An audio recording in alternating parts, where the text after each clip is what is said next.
In recent years. Since 2016, our numbers of mares bred has skyrocketed, unlike the national trend. And this year's live foal report shows Pennsylvania up over 50%. Why? Our incentives and bonuses are the best in North America. Please visit us at pabred.com and see why Pennsylvania is the premier place to breed and race. Why, in the past decade, has BRL Equine become the premier equine supplement company in the industry? Because we spend millions in research and development before we ever put out a product. Because we use only FDA-supervised facilities to manufacture for us. Because what we say is in them, is in them. Because they work. Because if you're not happy, I'll give you your money back. And because top trainers and veterinarians in thoroughbred racing, standardbred racing, 3-day eventing, and barrel racing all trust in BRL Equine. Shouldn't you? To find out more how Flexify HA, Unlock, Bleeder Shield, and EPO Equine can help you, contact me, Joseph Volante, 215-501-6880. Horsebills.com is a cost-effective, time-saving, paperless revolution. Vendors are able to generate electronic invoices for owners and other vendors who can pay through Horsebills.com for just 50 cents. Turn hours of work into minutes with our easy-to-use site. Have our team take over your bookkeeping or continue to do it yourself and pay only our low monthly subscription fee. Check out our video tutorial on the Horsebills.com YouTube channel and get started today for free. Horsebills.com. Toll-free number 888-938-4643.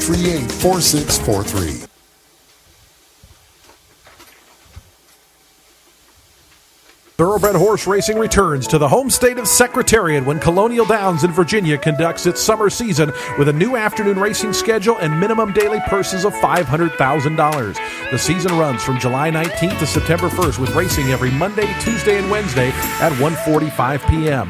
Mark your calendars for Colonial Downs' signature event, the Grade 3 Virginia Derby, on Tuesday, August 31st. All races will be broadcast on TVG this summer. Colonial Downs now running Monday, Tuesday, and Wednesday afternoons at 1:45 p.m. Sirius XM Sports presents At the Races with Steve Bick. Horse racing, handicapping, interviews. This is At the Races with Steve Bick.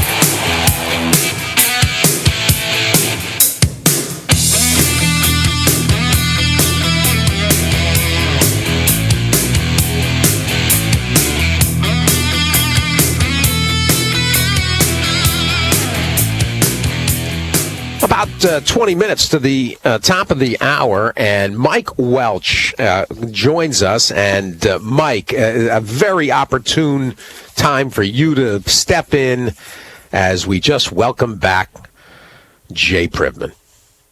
Yeah, no, it's great to see Jay's byline back in the paper, back online again, and knock on wood, everything seems to be going well for him. So good news all around there.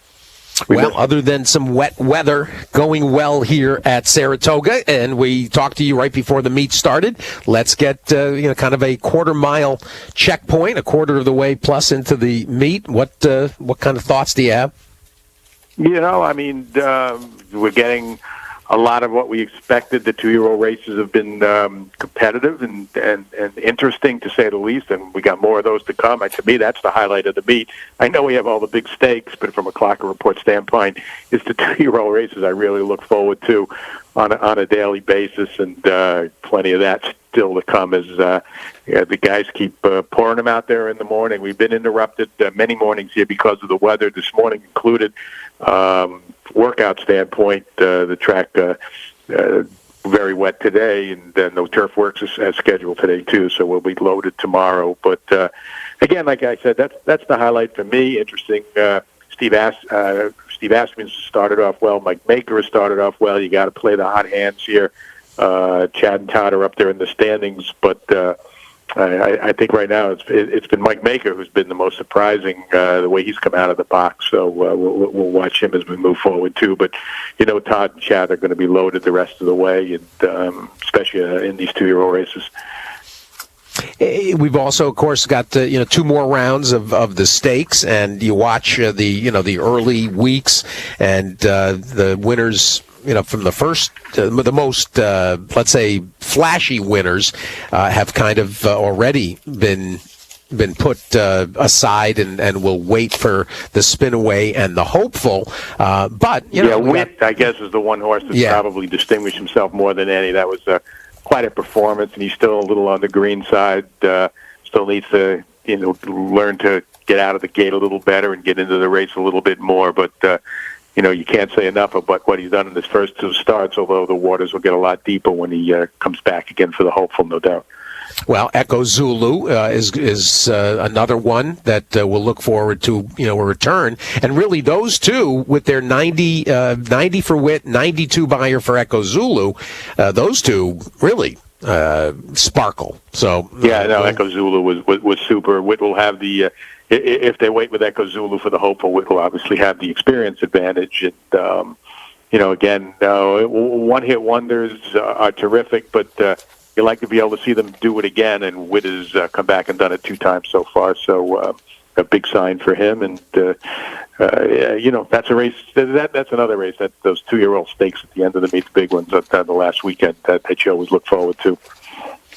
Well, and there's been a nice variety of both the turf sprints, and they starting to feed into those the 2-year-old turf routes as well. And those have been interesting, Mike. And I'm thinking back to last weekend, and I'm going to look, and because there was I want to say, was it a Clement?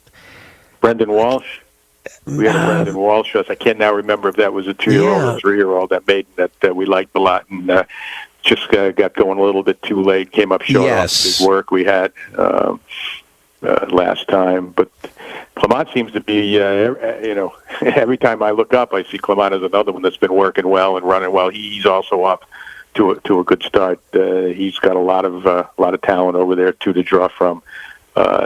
Today's first race, no exception there. He's got a New York bred in the first race that's been doing well. So that'll be an interesting race. We're going to deal with a wet track here today, though. So, hard to say on these young horses who haven't had a lot of experience in the morning with these wet tracks, how much that's going to affect their performances. So just another variable that we have to add to the mix. Pizza Bianca, the Bobby Flay was the one I was thinking of Clements at a nice price, 5-1, and there were 2 Clements that had been working together, and it was a little tough to make a determination. I think there was that expand the map as well I think that was Chad, and that was a complex. I thought that was a complex group. That was last Thursday. Yeah, I mean, a lot of these 2-year-old races, it's tough sorting some of these out because, we've had a few races where, we've had horses, more than one horse working well, and then you have to, just kind of, sometimes it's hard to compare. It's like apples and oranges. Well, which work was better? Well, it's hard to really say, and what's really going to separate them in the end is the trip and the break, and unfortunately, a lot of these races for these horses that work well and you want to play, they're lost right out of the gate. It's tough to make up the ground here if you don't come away well, especially in the bigger fields. And you're faced with some traffic too. We've seen a lot of horses' performances affected by that too. So you always have to hold your breath in these 2-year-old races. Well, any maiden race, any race, but especially these young horses when they come out of the gate. Mike Welch with us, and we're going to get some opinions on Saturday's stakes. And actually, Mike, let's tie in the Curlin today with the Jim Dandy tomorrow, the high-profile 3-year-old set. And First Captain is going in as a 7-5 favorite in here, but there's 6 of them that, with any improvement, feel like they're competitive. And how about a glance at today's Curlin before we talk about Jim Dandy tomorrow and essential quality off the Belmont win? Yeah, there's no doubt First Captain, has proven to be very talented in a short time, but it's going to get a real acid test here. This is going to be far and away the toughest field that he's faced. He proved he faced and answered the no Lasix question last time, which is another factor in these races that you really have to think about. It's hard to say sometimes how some of these horses are going to run. that have not been running without Lasix. They don't all perform quite the same, and it's really, there's really no way to tell, actually, from a handicapper's standpoint, and even a lot of times from a trainer's standpoint. They just got to hope that they handle that transition okay. But I'm not so sure what the track's going to be like by the time we get to this race. It was really, really wet this morning. The sun's shining. I think it's going to shine the rest of the day. How much they can squeeze this out by the ninth race. I'm sure Sugar wouldn't mind a sloppy track. His first captain's already proven over it. But there's some real talented horses in here. Snowhouse finished third. Only got beat a couple of lengths by first captain last time in the Dwyer. And he's come back to work really well for Brad Cox. So I think he's one to keep an eye on for sure. Barron is going to be very interesting. Obviously a class check here. But he worked super over the track the other day, honed that speed. It looks like he may be the one that they're going to have to catch if he comes away running. So he's one I think you have to look at. Collaborate is a horse Saffie Joseph thought was going to be just any kind of 3-year-old. He ran it back a little quick in the against good horses in the Florida Derby. Really never had a chance to show his true ability. Again, a bad trip in the Raw. Came back and won last time, training well. This will be an acid test for him against this company. And the dynamic one for Todd, coming back off a poor effort in the Kentucky Derby, but he's been training well too. So, this is a race I can't wait to watch, but I'm not going to play. I think it's just too wide open for me. And if you get a wet track in the mix, it's going to. And the no Lasix question, it's a tough one for handicappers to sort out. Dynamic One is going to end up being, let me see, the morning line was 4-1, and I'm going to guess that you'll get every bit of that, if not a couple of ticks above, because there does feel like some mojo horses and some names and connections that are going to draw money. Not that Rapoli, Phipps, Viola, Pletcher, and Arad Ortiz don't. Yeah, they may bet a few bucks there too. Just the connections might make them 4-1 on their own. But no, I agree with you there. He might sneak off a little higher. He's one of the ones in this mix. Again, first captain, the one to beat, but and Jose obviously sticking with first captain, and brother Irad taking Jose's seat on Dynamic One here, who's will be looking for some pace help, and he might get it. Like I said, Barron, I'm going to guess is going to try to get loose in here, but Collaborate's going to be close, and Harvard obviously has some speed. Snowhouse will be close up, so it'll be intriguing to see just how this one plays out and how the track is playing. As it dries out today, I think that's something everybody needs to keep an eye on, because it's going to be a drying out track as the day goes on. So, whether it's going to favor inside, outside, I think it's something we have to take a long look at too as the day progresses. Considering how much grief the Curlin takes as an entity, and the critique of it being a 3-year-old restricted race the day before a 3-year-old prep race, this is a terrific group. Yeah, this is a pretty good one. Yeah, you can make an argument. You don't need this race. You'd have a couple more of these in the Jim Dandy, but I think this race, the way it comes up, will be a good stepping stone for a few of these, and to come back in the Travers against the survivors of the Jim Dandy too. So we look forward to see how this one goes today, and then how that whole mix will work out in another month. Mike, talk now. We'll see about 3:30, 4 o'clock or so today, the Clocker report for Saturday. But in advance, let's stick with the 3-year-olds and Essential Quality coming in here. Basically 50 cents on the dollar, 1 to 2, and the 5 of them that'll challenge, including the Streaking Mask Parade. Wayburn weighs back in. Keep Me in Mind. And Risk Taking and Dr. Jack, both 15-1 for Pletcher and Brown. Yeah, I mean, obviously it's Essential Quality's race to lose. He's definitely the leader of the division here right now, coming off the win in the Belmont. He's trained well. I think we've talked about him before. He's not the most eye-catching workhorse in the world. His gallop out's usually just okay. He lets his mate kind of stay with him and coming around the turn. He doesn't put anybody away and post those real big numbers on the gallop outs. But, he comes back and he runs his race every time. And, he's looked every bit the same in his works here, if not even a teeny bit better, I think, than when I saw him before the Belmont. And I didn't see him before the Belmont in person, just tapes, but before I saw him before the Derby. So I expect he's going to run his race, and if he does, he's going to be tough to beat. But Masquerade Parade, an up-and-comer, big class check here, though, big difference in the groups he's meeting. Keep me in mind, from a workout standpoint, you'd bet him every time. I mean, this horse is a morning all-star, and he's continued to do that since he's gotten here, and maybe one of these days he's going to put it all together in the afternoon. You get a rider change here to Joel Rosario, who's, just been awesome in these kind of races in New York all year long, or just everywhere all year long. And Wayburn actually looked very, very good working in company here the other day. For him, too, a big step up, meaning a horse like Essential Quality and maybe Masquerade Parade. But I expect him to run well, too, and he's going to get IRAD for the first time. The Jim Dandy and a spot in between the Grade 1 Vanderbilt and the Grade 2 Bowling Green. Some Vanderbilt opinion. Excellent race. Really came up a big race. Mischievous Alex, I think he's probably the one to beat, although I don't know if I take a short price. I think this is his game, 6 and 7. Even though he ran terrific in the Metropolitan Handicap. I didn't think he had trained as well going into the Met as he had in the Carter.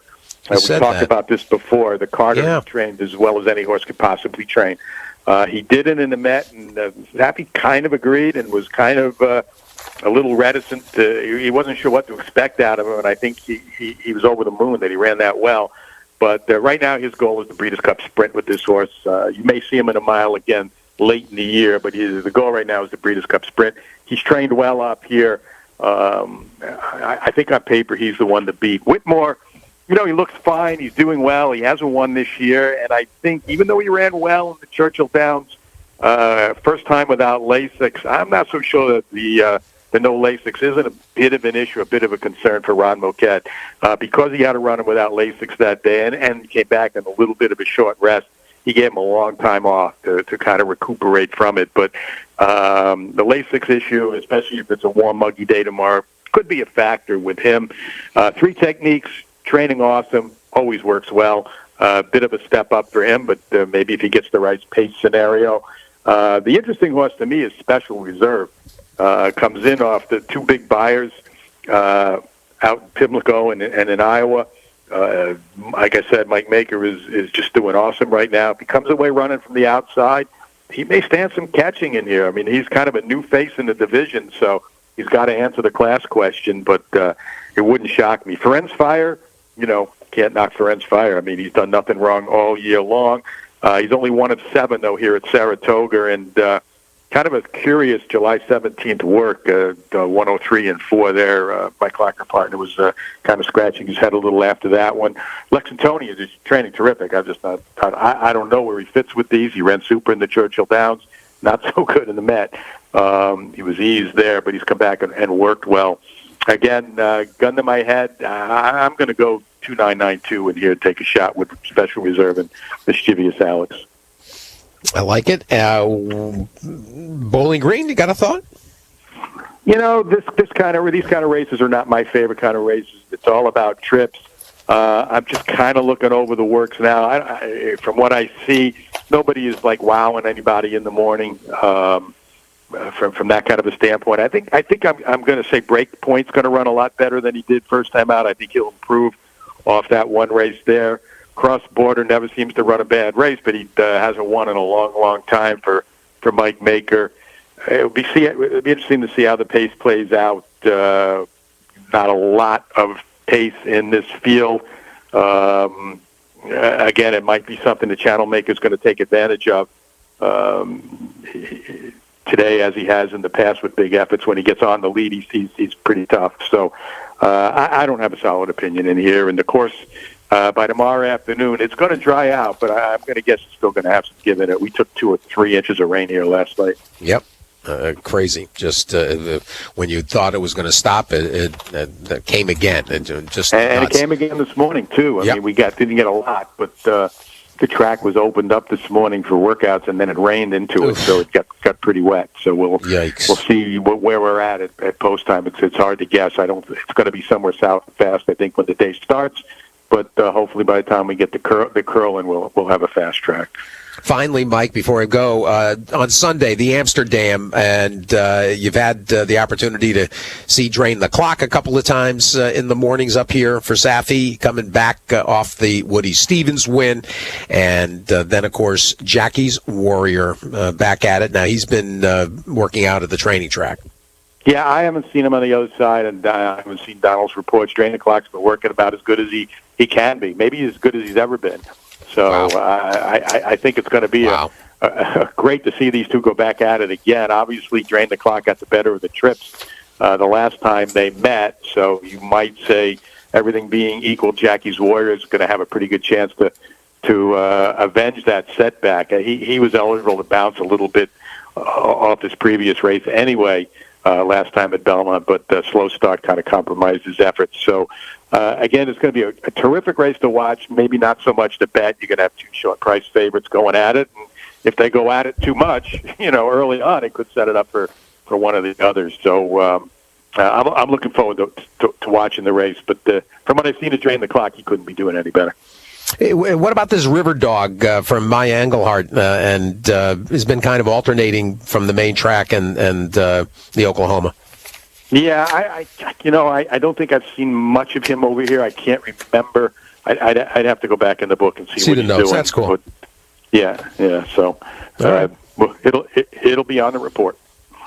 Mike Welch, everybody, DRF Welch on your Twitter, and, of course, the Clocker Report on a daily basis, and you can buy for weeks, weekend, and still plenty of time to just go ahead and get the season. They'll be a half price or half season price probably, when we get to the 20-day mark as well, but just such a resource, whether it's the 2-year-olds or whether it's these high-level stakes horses that, Mike and Dave Grenig and Mike Vesey and Donald Harris have seen, all season long. Mike, thanks so much. We do have Mike Vesey is in and out of Belmont for us, too. Yeah. So, I mean, it's something we've done the last few years now to try not to forget those horses that stayed behind.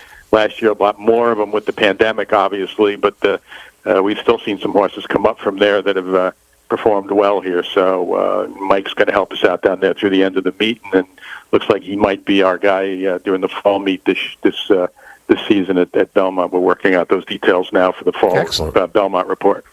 Well, that is the Clocker's creed. No horse left behind. Exactly. Thanks, Mike.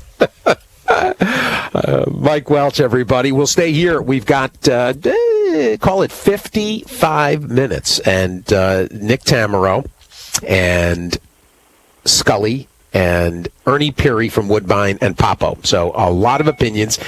Don't put your pencils down. Keep them at hand. Nick, good morning. Morning, Steve. How you doing? I'm good, and I don't know if you how busy you were earlier, and if you were listening or not. But you yesterday you said if there's a horse that's going to beat the entries, it was that Rapid. Now I'm going to forget the last name. And Legal Report.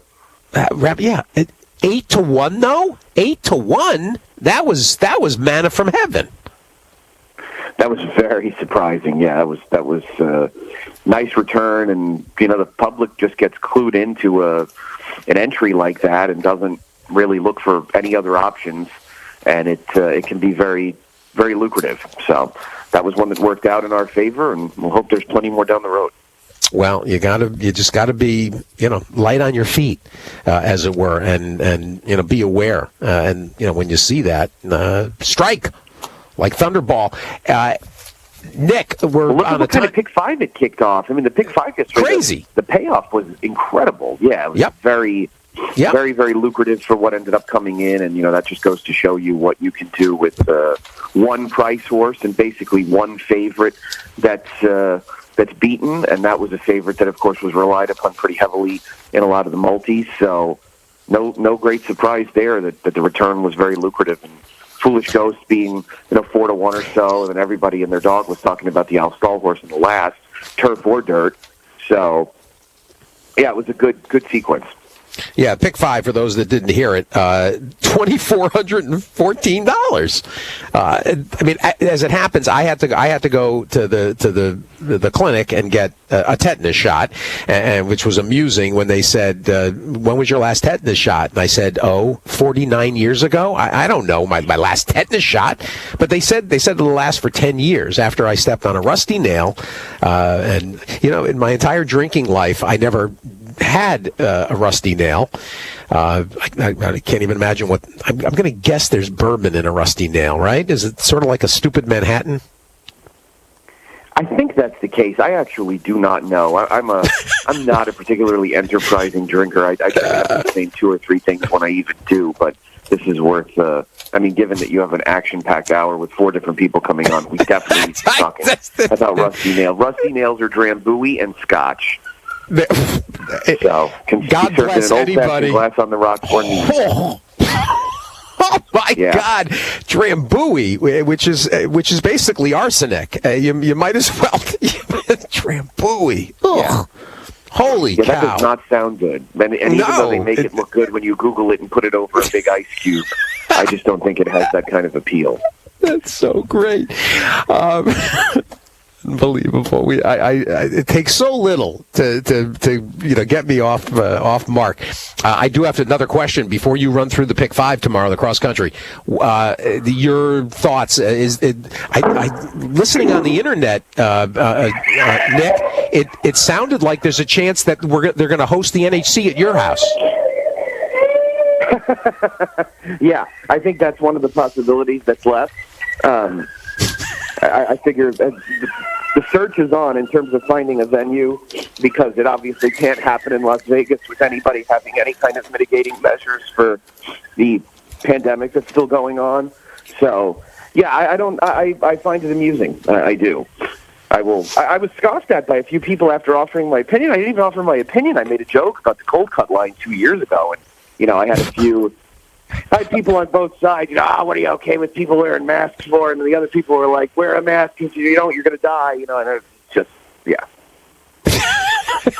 I need to stick to horse racing tweets. Well, yeah, the subtlety is a lost art in 140 characters or 240, whatever it is now. Nick, let's dive into this cross country pick 5, which is actually a lot of fun, and the Monmouth Oaks starts things out, and I've mentioned it, but I haven't talked specifics. So, yeah, and I think I threw myself off because the cross-country pick 5 that's still listed on the website has Monmouth Race 9, but it's actually Monmouth Race 10. And the interesting thing is that the 9th is actually a good race, too. The Tail of the Cat, it's a turf route race. They have not updated this Saturday, July 31st list of races that are being run. This looks like a very competitive running of this race, which has actually been pretty competitive year in and year out. And the interesting horse by far is Eeny, Meeny, Miny, Mo, stretching out in distance, 2 for 2, having been very impressive in a couple of sprint races. There's really no reason to believe she'll have any trouble going long. This is a horse that was taken for $400,000 at the Facey-Tipton sale right in the thick of the pandemic last year and has really delivered. All Worthy is a horse who had always trained well down at Gulfstream and finally put it all together at third, asking for Saffie Joseph Jr. So we'll see if she's now stakes ready. Because the majority of these horses that have been in stakes races have really just been lagging behind a bunch of mid-type horses like Crazy Beautiful. Crazy Beautiful, I guess, is one of the better 3-year-old fillies in the division. But I think it's really going to be a matter of who can step up. Allworthy felt to me like the right one, along with Eeny, Meeny, Miny, Mo, to get the sequence started and try and avoid maybe some of the shorter priced, maybe lesser interesting horses. All right, and I'm going to reach out to Joe Longo to make sure that it is the 10th. Now that you say that, I want to. Well, I believe it is. So on the website, it has the list of races for July 24th. So I just think they've not updated the website. And it is the 10th. It could be, maybe I need to. It is the 10th. It is the 10th. Okay. All right. It is the Oaks. All right. So that. Yeah. Now that we have that out of the way. Very good. All right. Now let's turn. Let's go through the 3 in New York, and then we'll slip in that interesting Woodbine race. But Vanderbilt, Jim Dandy, Bowling Green. Yeah, always nice when you get a set of 3 stakes races. And obviously one of the 3 is going to be an opportunity to be pretty narrow as far as the Jim Dandy goes. The Vanderbilt's a really interesting bunch, and the good thing about this division is that you've really not seen anybody step forward with anything too tremendously impressive. And, Forense Fire is a horse that most of us have just been salivating, waiting for the opportunity to really bet against at a relatively short price. And it's nothing against Forense Fire. It's just that he has found his way into some of the most advantageous trips you're ever going to find. I know the argument could be, well, he's a fast horse, so he does that. But as he's shown more speed this year as a 6-year-old, he has just been in one slow-paced race after another. And I didn't think that he had things his way necessarily last time, but it was another slow-paced race. So, I think this is a race that's going to unfold in an entirely different way, and that's going to definitely help his chances. What do you do with Whitmore? That's one of the big questions, obviously. He's winless on the year, but he's run winning races on multiple occasions, including the pair of defeats to CZ Rocket. He hung a little bit in the Churchill Downs. He's a horse that wants to go 6 rather than 7. It's going to surprise nobody at all if he wins this race, but it just feels to me like a situation where you're probably supposed to be at least a little bit against him, looking for a more interesting opportunity. I'll tell you, this race was a breakthrough performance for Majestic Perfection when he won it some years ago, and I'm a little concerned that Special Reserve might be that kind of horse. He's gotten very, very good since he was claimed for $40,000 and comes in off consecutive wins. He's going to be ridden aggressively, and I don't know if he is capable of controlling this race from the outside. I think he really is, and I think that makes him very, very dangerous. I think it'll put Forense Fire and Mischievous Alex to an extent on the chase, and both of those horses are better when they get that sort of free-flowing outside stalking trip. So I'm going to use Mischievous Alex and Special Reserve primarily as A's. I'm going to find a way to fold in a couple of backups, including Montauk Traffic, who's going to have to improve to win this race, but he's run 2 very solid races in a row. And if he gets any kind of pace in front of him, I think he could be really dangerous at a price, maybe more for a placing chance, but I think it's a good opportunity to try and be a little bit creative. I'll admit, I think Lexingtonian is not without chance. He's going to be a very big price. Jack Sisterson is sort of making a career out of running these horses in big races and having them overperform. And he had no shot, really, in the Met Mile, and now shortens back up in distance. And if you think Whitmore has a shot, then you probably should be using Lexingtonian, too, because, they basically had the finish 2 back. I agree, and it's the key. It's really one of the places in this sequence that you're going to have to be, you have to do what you need to do to get through. You mentioned Essential Quality, the 1-2, and here is where the alternate viewpoint and backup cleverness might come to pass. But boy, you got to get a little adventurous to figure out a way that Essential Quality doesn't win. Yeah, it feels to me like the easiest circumstance to envision on paper is that he gets wired. And the thing is, he has enough tactical speed to stay close. And the only horse in here that you think is really going to, really slated to show speed is Weyburn. And Weyburn has a Rat Ortiz Jr. on. So, are they really looking for a run-and-gun type of strategy in a race where, Irad is riding the main speed? So it feels like Saez will put Essential Quality pretty much wherever he wants. One thing about Brad Cox you really feel pretty confident in is that when he has a good horse, they continue to deliver each time, because he's one of those guys that is so careful about where he runs them. He's only running them when they're absolutely at their best. And I think that's part of the reason why, a horse like Monomoy Girl was as good for as long as she was. And seems as if he's training pretty well, even though he's a horse that never really has trained all that great, but I think we can expect a big effort again. The only alternative I'm going to use is Weyburn. I think Weyburn is actually a very underrated horse, and I think he's got potential to be very nice. I'm not exactly sure what distance he wants, but I love the way he fought back in the Pegasus, the other Pegasus, and I think there's an argument to be made that he ran the best race in the Wood Memorial. So I'm going to use him for a little bit. This would just be a very sneaky Jimmy Jerkins kind of play. I will say that I've heard of a couple of people already kind of mention that Keep Me in Mind apparently has been training very well, and he's a horse that's going to be making a big late move. I don't know if the race will unfold properly for him. It's a little difficult to make up big ground at 9 furlongs at Saratoga, but he's a horse I think that's worthy of some consideration because he's going to be he'll be a relatively decent price, and all things considered, he really hasn't run that poorly in his last couple of races. So the Bowling Green looks like a fun race. Channel Maker's coming back off a layoff. We haven't seen him since the Shima Classic, where he set the pace and tired. Very interesting potentially if he, ends up in the Sword Dancer and is potentially in the Sword Dancer against Tribhuvan. There could actually be a real pace in a 12 furlong race. There could be like a lunar eclipse that night to make sure that everything is happening that otherwise never happens. I find myself to be largely clueless in this race. I really don't know who I like. Channel Cat wants to be forwardly placed as well, and so that might really gas up the pace in here. Cross Border is at his best at Saratoga, but at the same time, I still am not really of the opinion that a mile and 3/8 is exactly what Cross Border wants. I think he wants to go a little bit shorter. Rock Emperor has been one of the most disappointing horses that Chad Brown's ever trained, and he finally looked good last time. He was more forwardly placed. He was into the race. I don't know if that was something that Flavian Pratt did. Obviously, he did it by design because it was a race with very little speed on paper, and it looked like it may have set off a light switch in Rock Emperor. I'm going to use him. I'm going to use Channel Maker. I'm going to use Moon Over Miami, who I've never really been a particularly big fan of, but he fits very well in this race, and just kind of hope that I stay alive using those horses because it's not a race where I have a particularly strong opinion, and given that essential quality is basically a single, I think it's one you're just trying to get by.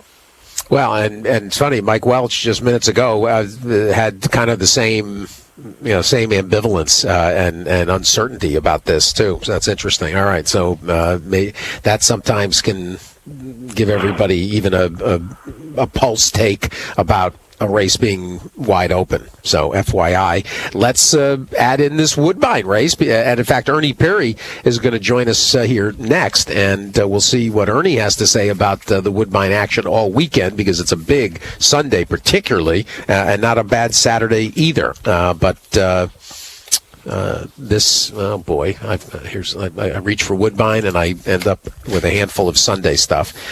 Where is the Saturday? Here we go, in the back.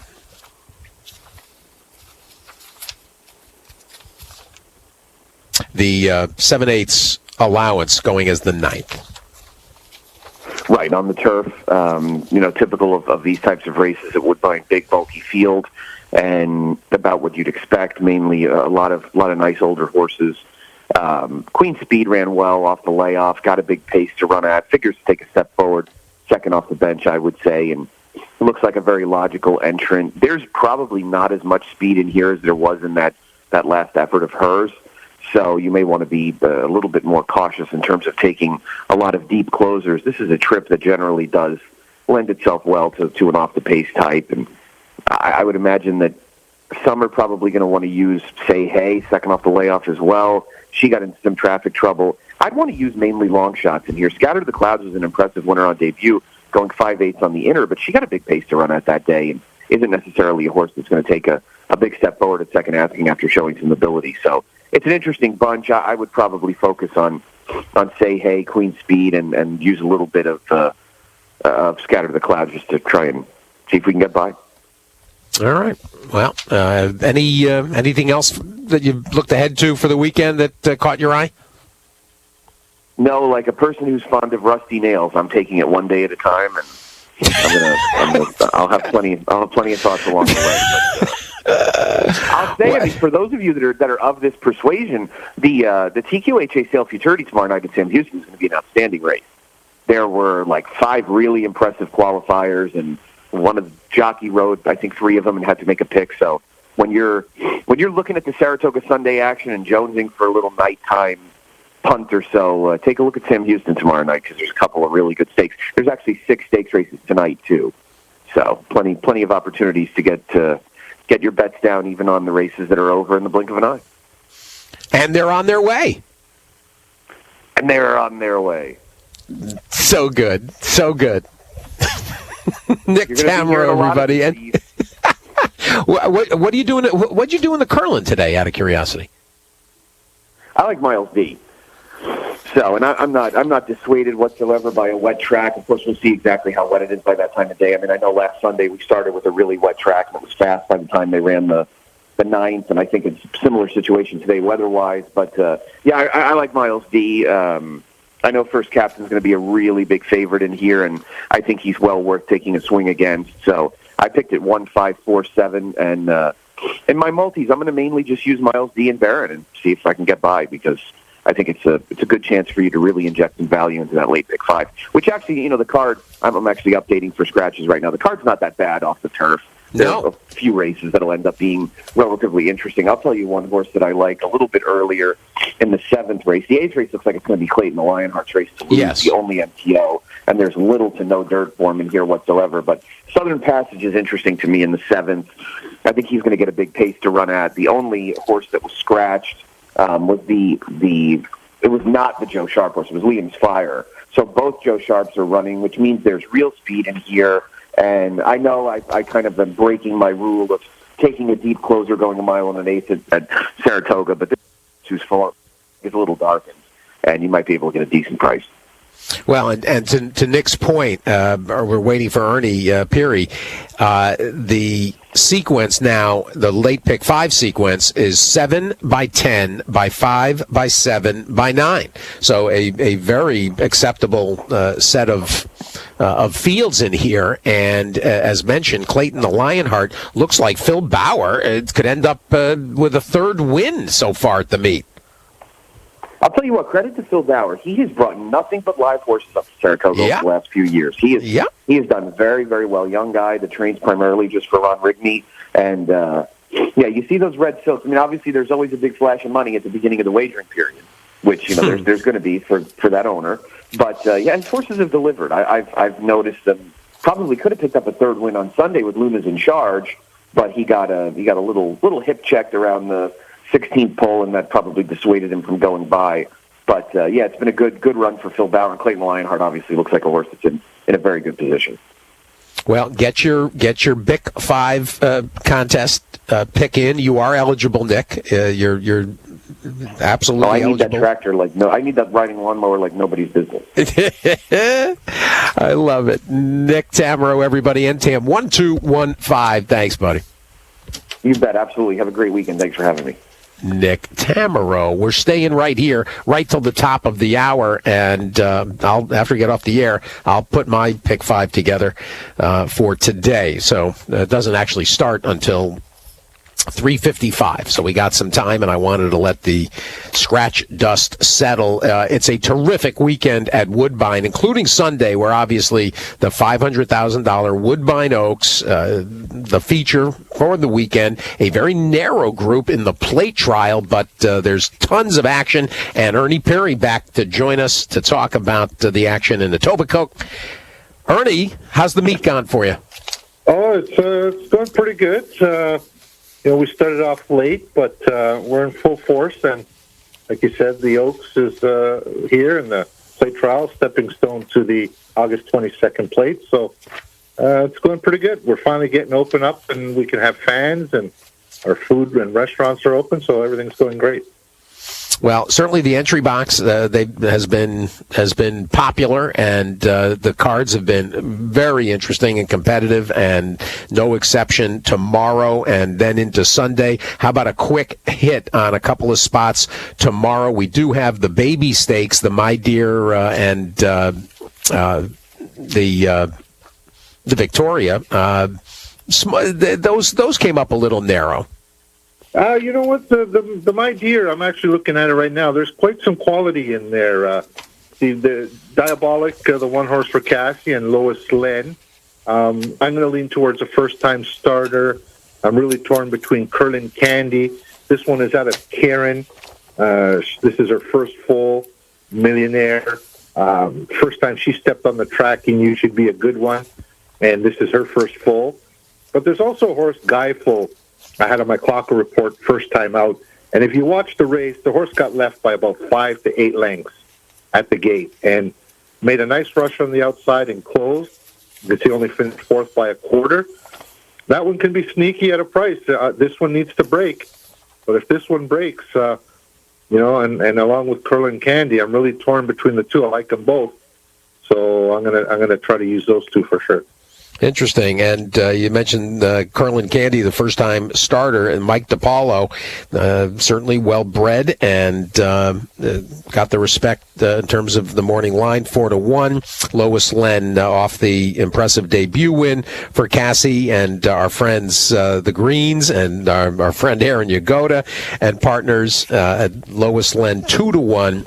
With husbands, and you're right. The nice enough group actually of the 8. How about in the Victoria?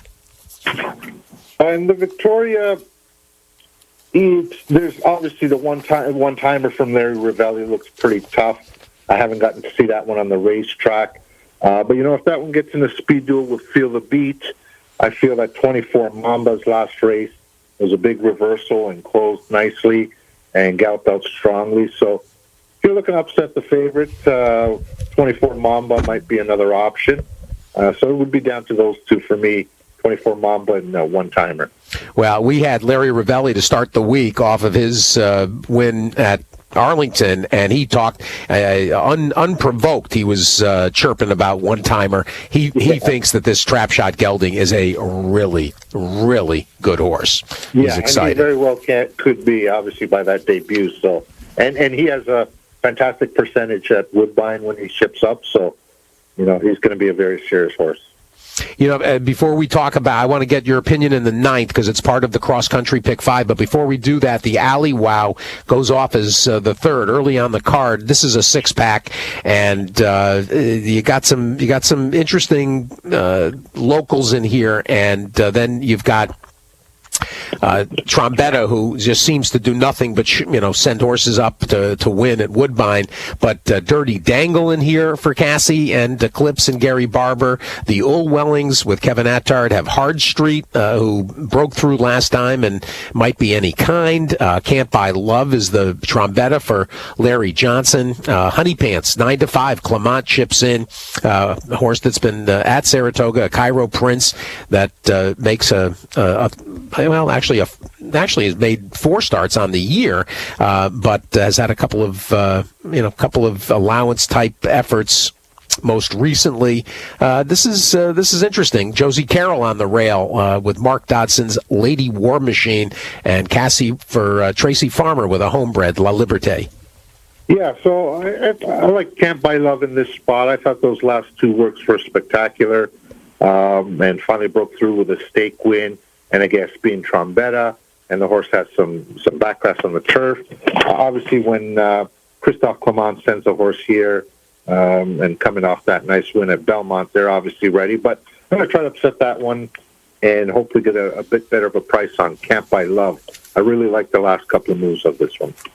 Off the Star Shoot win. Let's slip in this 9th before we talk about the big Sunday card. Ernie Perry with us from Woodbine and his Clocker report at the Woodbine website. They added this 9th race, Ernie, to the cross-country pick 5 with the Monmouth Oaks and the 3 stakes at Saratoga, and it's a 10-pack going 7/8. And Nick just talked about it and thought that some of the prices deserve attention. Gray Seal to me looks serious at 7-2 for Josie Carroll. Not exactly a win type, but certainly looks competitive in this spot. Any insights in the 9th? Yeah, I know Mia's at midnight had been scheduled to run on the turf, and it was taken off the turf, so she scratched, and she found another spot here on the turf. That one might be something to consider off that winter form at Gulfstream. And another one, obviously, first time out, Scatter the Clouds, had run a big one first time out, so that's another one to consider. Earned a nice 75 buyer. And obviously, Gray Seal, you're right. Like you said, just doesn't win often, but always hangs around. And, this is the second start of the year, so maybe you can put something together. But, Scatter the Clouds and Me at Midnight, I like this race. I'm also going to mention, I'm just trying to get a feel for the pace scenario, and Super Munnings for Mrs. Weber, and actually a filly that was bred by our friend Ed Seltzer. This got to get the sense that from the rail, that's your pace, and then Gray Seal will stalk under Contreras. But Super Munnings might take him a long way on the front end too. Yeah, and Patrick rides pretty much all of the Live Oak horses here, and he's got a fantastic record. I pay attention to anytime he is on one for Live Oak, for Cassie, specifically Live Oak. He rides them, and he can send this one. This one finished, last year in the Woodbine Care to Dirty Dangle, and that one's in earlier today. So pace-wise, you're right. That could be the real speed of the race. Let's turn to Sunday, and the plate trial goes early with just a 4-pack, and that a little bit surprising. But I suppose that some of the Ontario heritage runners from North America are just simply going to wait for the plate itself. Yeah, there was a couple that worked really, really well on the Wednesday, and obviously Wednesday's too short to get them back to come on Sunday. But I think we'll have a big field for the plate, and there's still a lot more. Obviously, Weyburn is running, I believe, this weekend. Yep, tomorrow. Saratoga, or is it Monmouth? Or No. He's running. He's Saratoga. Absolutely. Yeah. And I doubt that horse will come here. I think that's a pretty nice horse, and if he does well there, obviously he's going to stay in that direction, right? But Travers. Yeah. We took a small field here, but it's the prep, and we'll see what happens, and hopefully the plate should get up there. HC Holiday, Kevin Attard for Ivan Delos, and I suppose that and that's a homebred of his, and then Avoman for Donald McRae looks competitive in here, and the other two, Attard with Truffle King, a Giant Gizmo, and a Frack Daddy gelding, Dursky for Carlos Grant, whose name I'm not familiar with. Yeah, they have a decent outfit. He's got one nice 2 other than stakes type horse, Escamenson. You can definitely get one ready. So it's a compact field. I've watched all the works, and I can tell you this, they are all coming in off some fantastic works. Avoman in 59-4 out in 11-4, stopped the horse and closed, and Truffle King also. So they're all coming in fine shape. It's going to be a jock's race, this one, because, to be honest, any one of them can win this race. The Grade 3 Vigil, the 6 furlong standard, and here is Super Stonehenge facing off against Pink Lloyd, but hardly the only topics. Green Light Go, good old Green Light Go. Speaking of Weyburn and Jimmy Jerkins, and of course coming off of a pretty successful run with Jerry Hollendorfer as well. Up to Mike Doyle, who handles the Stronach horses, but Pink Lloyd looking to win this, Ernie, for what, the 3rd or 4th time in a row? Yeah, it's been a long time, and unfortunately I think Father Time might be creeping up on him, and the Super Stonehenge turned the tables on him in the Jacques Cartier.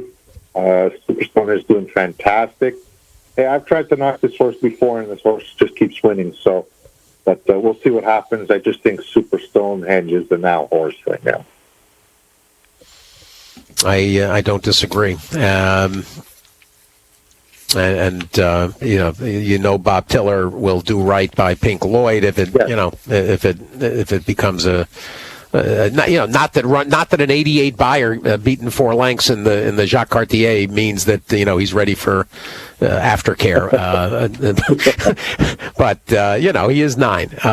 Let's talk about the Oaks, and it's a field of 10.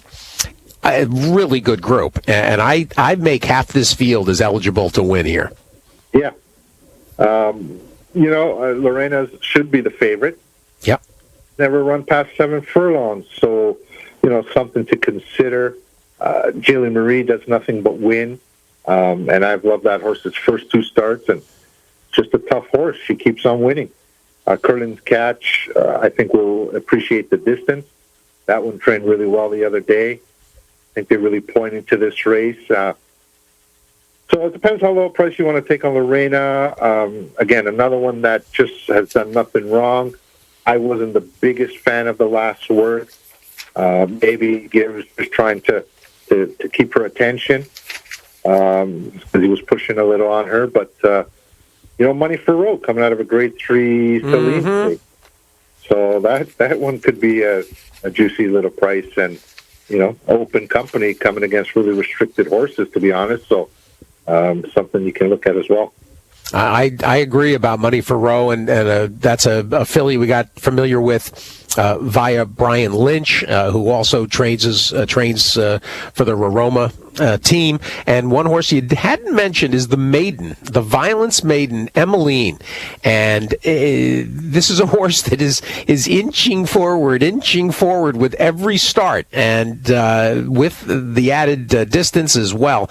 I don't think Emmeline is impossible, and is obviously going to come in here as a price. I mean, just got beat a neck in a maiden race to that Miss Marie that Brita Hayes runs, the Carpe Diem filly.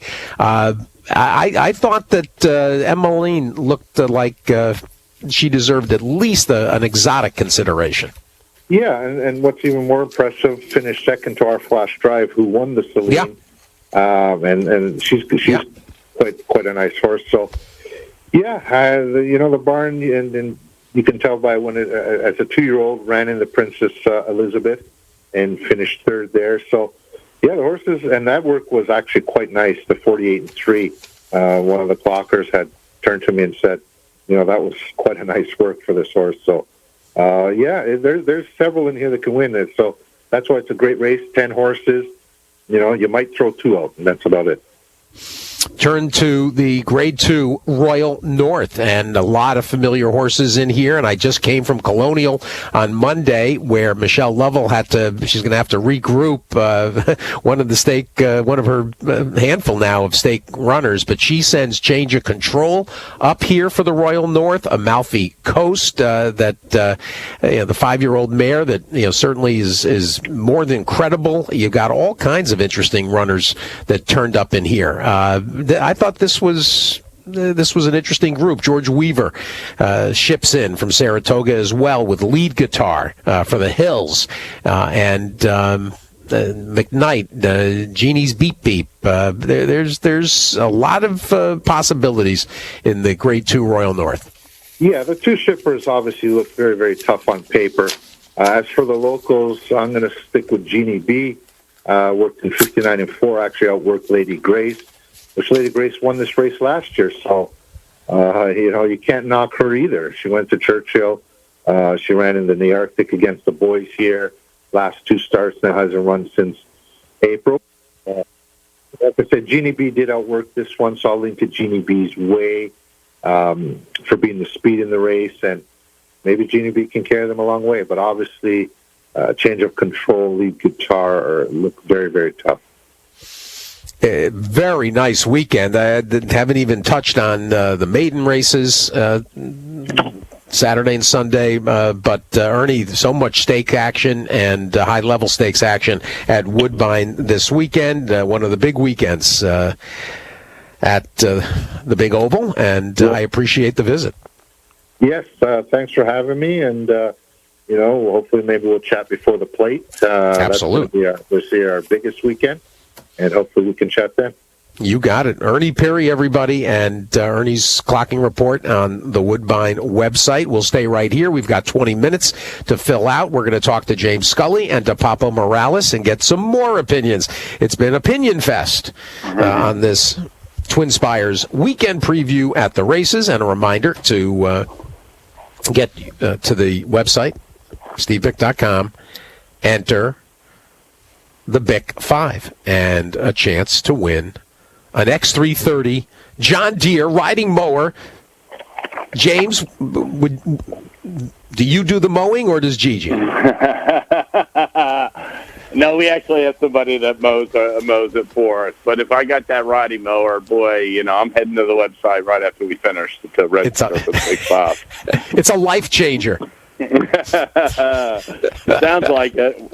I love it. All right, James, let's dive in. In fact, there was one. You had one last week that I'm going to draw a blank now on who it was. You had a nice price winner last week. Yeah, that Pathetique. She got bet down. She was 15-1 on the morning line. Got bet down to 5-1, but really just took it to him. That Phil Bauer won back-to-back races last week. He brought some nice horses up to the spot. Exactly. I just brought that up actually with Nick Tamaro because it looks like he's got that main track only winner today, the 11 and the 8th, Clayton the Lionheart at a short number. Let's dive right in and get some thoughts on the weekend cards. All right, well, I'll start at Saratoga on tomorrow. I'll just start off with a horse I like at a little bit of a price on the before the stakes action. Race number 5 is a 6-furlong allowance, entry-level allowance for New York breds. Not much pace in this race. Thought it came up a pretty soft field.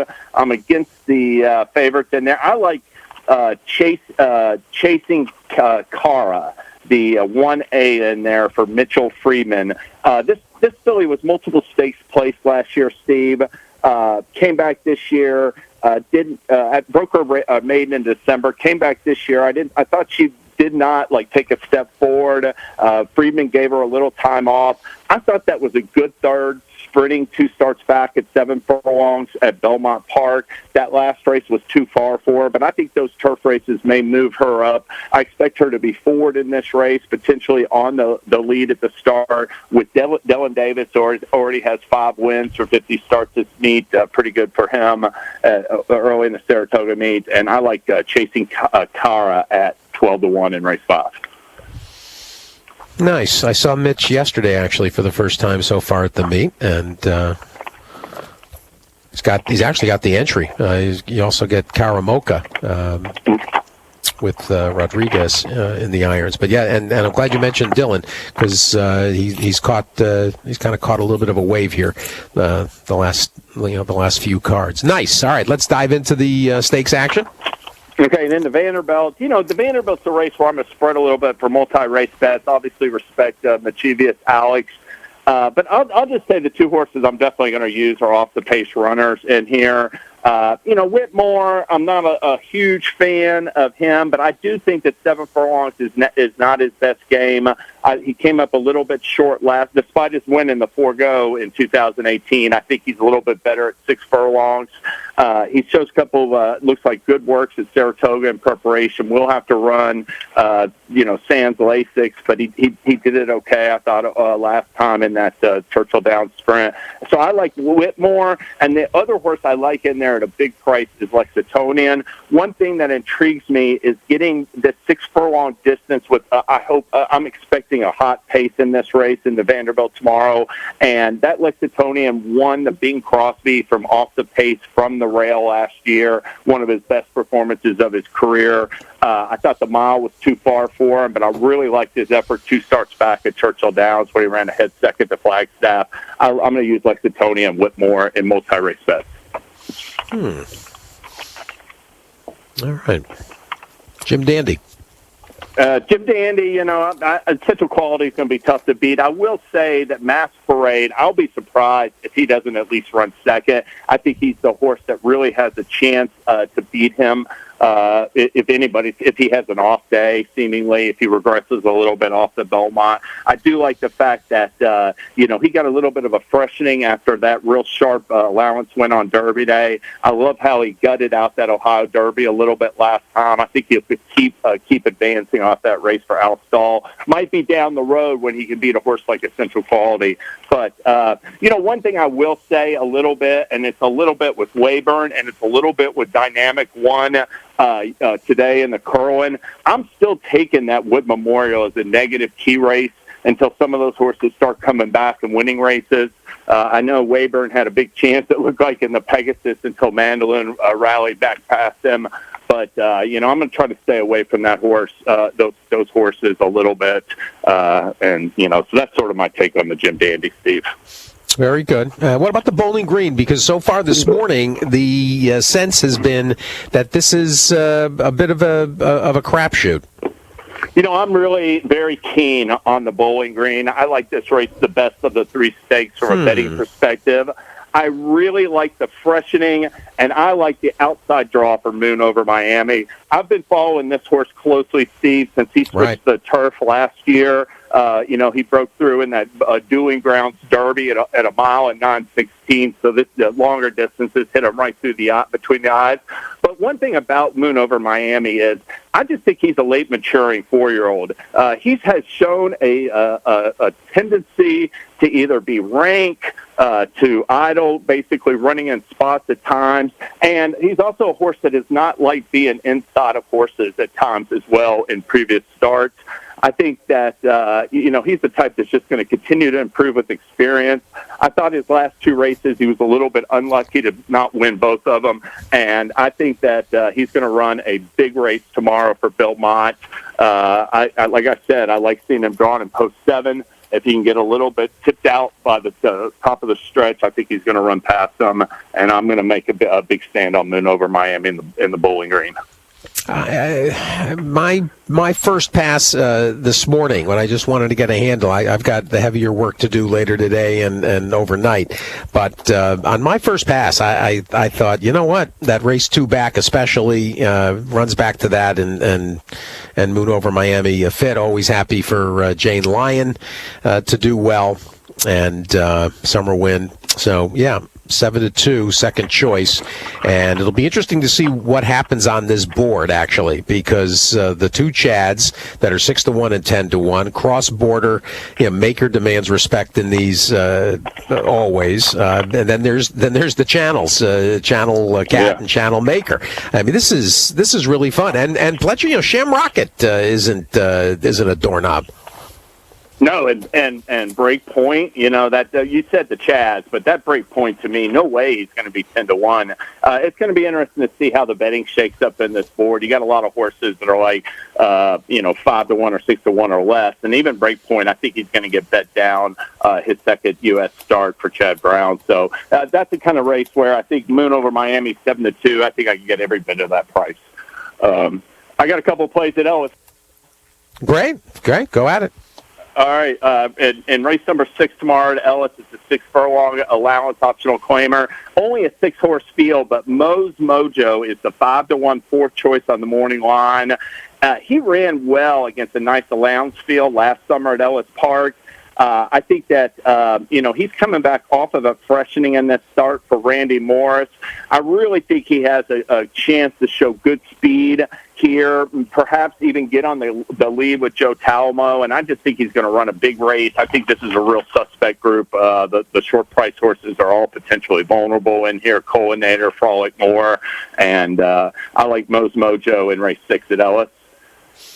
And then in race 7, another race where I think the morning line favorites are potentially vulnerable. This is a little bit of a pedigree play. Number 8, Quantum Leaf, is moving to the turf for Ian Wilkes. It's an entry-level allowance at a mile and a 16th. He's by Pioneer of the Nile. Pioneer of the Nile is 15% first out turf winners. That's one of the best numbers of all North American sires.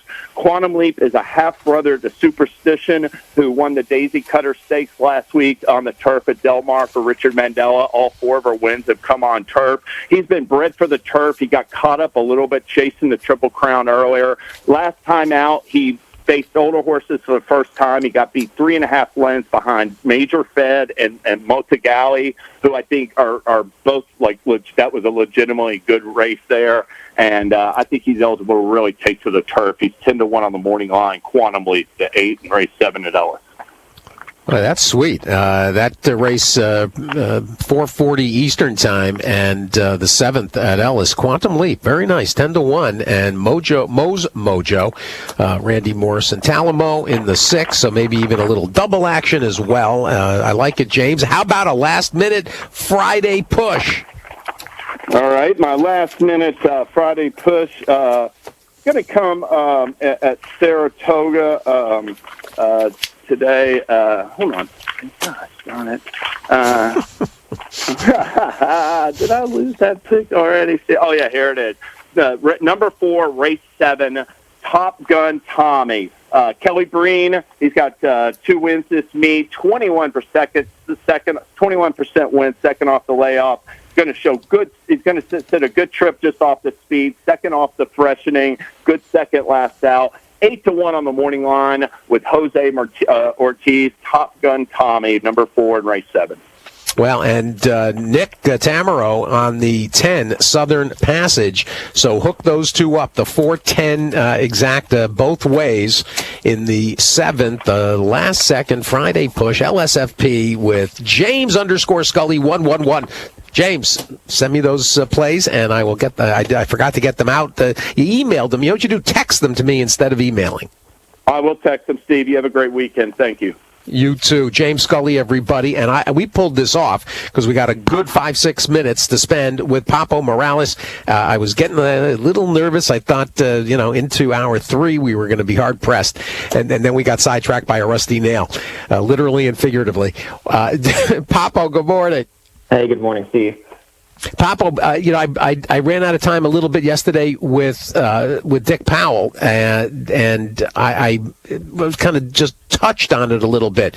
But, we talked about those provisional bets, and quick am wager. I wanted you to get an opportunity to explain, that as a one of the interface opportunities, and how that works. And also at some point, maybe next week, I want you to talk about the imputed odds opportunity as well that is afforded by the Amwager customers. Yeah, Steve. So, did you want to talk about the conditional wagering today, or talk about because it's something that I think is really underutilized on everybody's interface.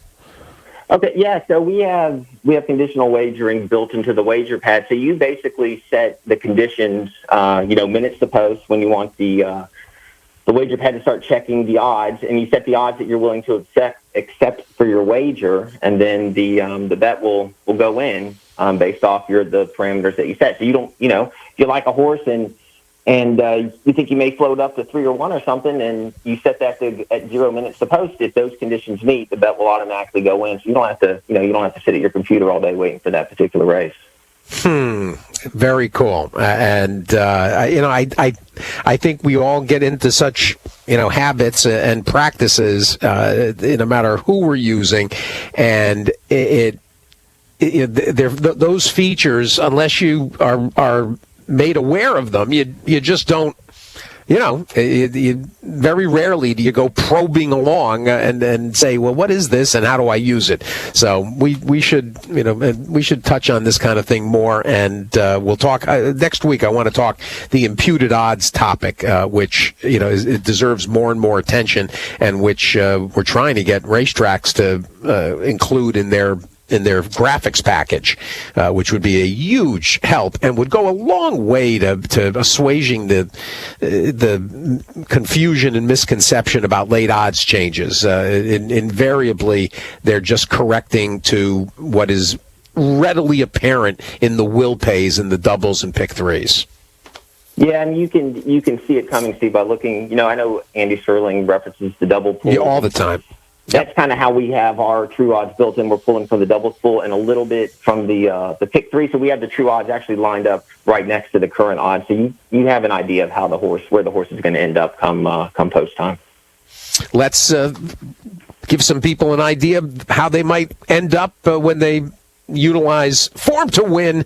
And it's been, I laughingly, when I said that you were going to be on later, I laughingly said it's been a fun week for Form to Win users that were directed toward some crazy horses. Yeah, and the one that a failed opportunity was I'll Handle the Cash. I believe that was Wednesday at Saratoga, who I actually keyed in second under Tamahair and did not use on the flip, and absolutely should have, because he was I can't explain why he was ranked number one by Form to Win, but that's the way they had him ranked, just using the average Form to Win time. So kind of, a good price in the sequence, which obviously spiked up the mutuals. You sent it to me after, and I watched the race with Paul Matisse and everybody over in at Amen Corner, and we were all just stunned. We were staring at the screen in frustration and disbelief. I mean, nobody had him, and it crushed all the pick fives, and it was a little harrowing. But that's one of the beauties of referencing the app and looking at what Form to Win, how the algorithm is seeing and it's strictly a speed algorithm. I mean, there's no you don't have to dress it up. I mean, it's based on speed, and it's very, very amazing to me. I mean, and sometimes to the point where I see horses, sometimes I go, I can't use this horse, or if I'm going to use it, it's going to be defensively. But there's a lot of players who are taking it as for face value and betting appropriately on that front. So sometimes you just gotta trust what the Form to Win is telling you.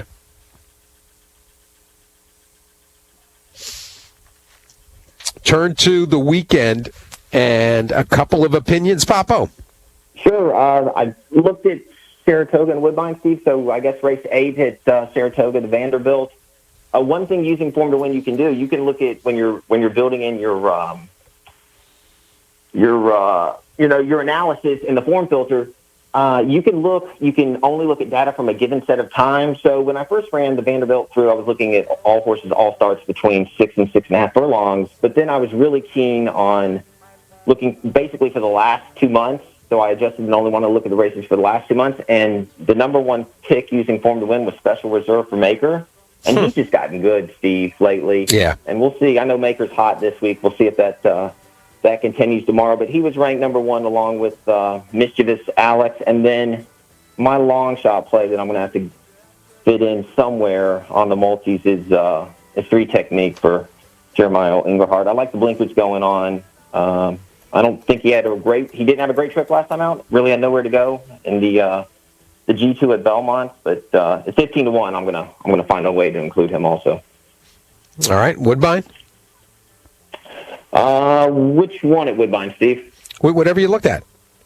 I looked at race 9 since that's part of that cross country pick 5, and it was ranked Gracefield, the number 2 horse, followed by Queen Speed, and then Super Munnings, who I know is coming off the layoff, but may get loose out there on the lead. So those were the top 3 on Form to Win. Nice. All right. Excellent. And one last opinion, Steve, in the Bowling Green. I'm with James on Moon over Miami, but I am intrigued with the other Chad Brown horse. The Chilean horse coming in. I just Breakpoint.